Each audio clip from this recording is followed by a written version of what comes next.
کیونکہ اس مقام پر نافرمانی کی جو پنشمنٹ ہے وہ زیادہ ہے۔ بالکل اسی طرح اگر ہم حدود حرم میں ہوں، بلکہ حرم پاک میں ہو، مکہ مکرمہ میں ہوں، تو جہاں ایک نیکی کا ثواب 1,00,000 نیکیوں کے برابر ہے، اور ایک گناہ کا وبال جو ہے 1,00,000 گناہوں کے برابر ہے۔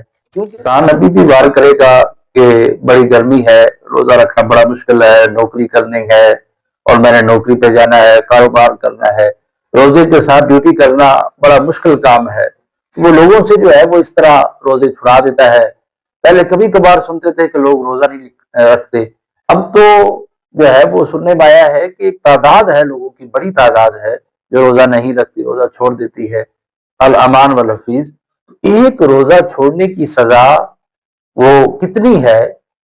ایک روزہ چھوڑنے کی سزا 9,00,000 برس جہنم کی آگ میں اس شخص کو جلایا جائے گا۔ تو گناہ سے خوف نہ کرنا عادت بن گئی ہے کچھ لوگوں کی کہ 4-5 دوست اگر مل کر روزہ نہیں رکھیں گے تو کیا ہو جائے گا؟ تو استغفر اللہ۔ اب یہ گویا کہ ایسا ہے کہ اپنے رب کے غضب کو دعوت دینے والی بات ہے۔ یہاں ایک بات سمجھنے کی ہے، وہ یہ ہے کہ ہر چیز کی ایک ویلیو ہوتی ہے۔ جو چیز جتنی مقدس ہوگی اس چیز کے اندر، اس وقت کے اندر، اس مقام کے اندر گناہ کرنا اتنا ہی زیادہ اللہ کے غضب کو دعوت دینے والا ہوگا۔ فار ایگزامپل آپ دیکھیں باہر روڈ پر کوئی بندہ گزرے اور وہ گالیاں دیتا ہوا گزرے، یہ کام غلط ہے، حرام کام ہے۔ لیکن اگر وہی بندہ مسجد میں آ کر گالیاں دے تو آپ کیا کریں گے؟ اس بندے کو پکڑیں گے، سمجھائیں گے کہ اللہ کا خوف کرو، تم اللہ کے گھر میں گالیاں نکال رہے ہو، تمہیں شرم نہیں آتی، تمہیں حیا نہیں آتی؟ تو کہیں گے یار تمہیں جو ہے وہ خوف کرنا چاہیے اللہ کا کہ مسجد میں آ کر یہ کام کر رہے ہو، اللہ کے گھر میں ایسا کام کر رہے ہو، کیونکہ اس مقام پر نافرمانی کی جو پنشمنٹ ہے وہ زیادہ ہے۔ بالکل اسی طرح اگر ہم حدود حرم میں ہوں، بلکہ حرم پاک میں ہو، مکہ مکرمہ میں ہوں، تو جہاں ایک نیکی کا ثواب 1,00,000 نیکیوں کے برابر ہے، اور ایک گناہ کا وبال جو ہے 1,00,000 گناہوں کے برابر ہے۔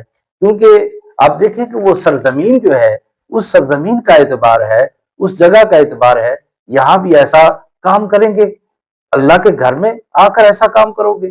اور رمضان میں اب دیکھیں گناہ کرنا گویا کہ اللہ کے غضب کو دعوت دینے والی بات ہے۔ حدیث پاک کا مضمون ہے، بلکہ حدیث پاک کا ایک حصہ ہے کہ رمضان میں ایک گناہ 1 سال کے اعمال کو برباد کر دیتا ہے۔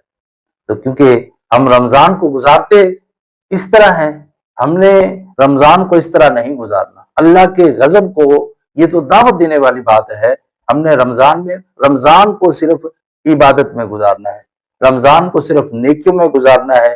مجھے ایسے لوگ نہیں چاہیے، ایسے لوگوں سے دور رہنا ہے جو گناہوں کی طرف لے کے جائیں اور جو اللہ کی نافرمانی کی طرف لے کے جائیں، اور مجھے وہ چیز نہیں دیکھنی جو حرام کی طرف لے کے جاتی ہے، مجھے وہ چیز نہیں سننی جو حرام کی طرف لے کے جاتی ہے۔ ایسا نہ ہو کہ کروڑوں لوگ بخشے جائیں اور میں محروم رہ جاؤں۔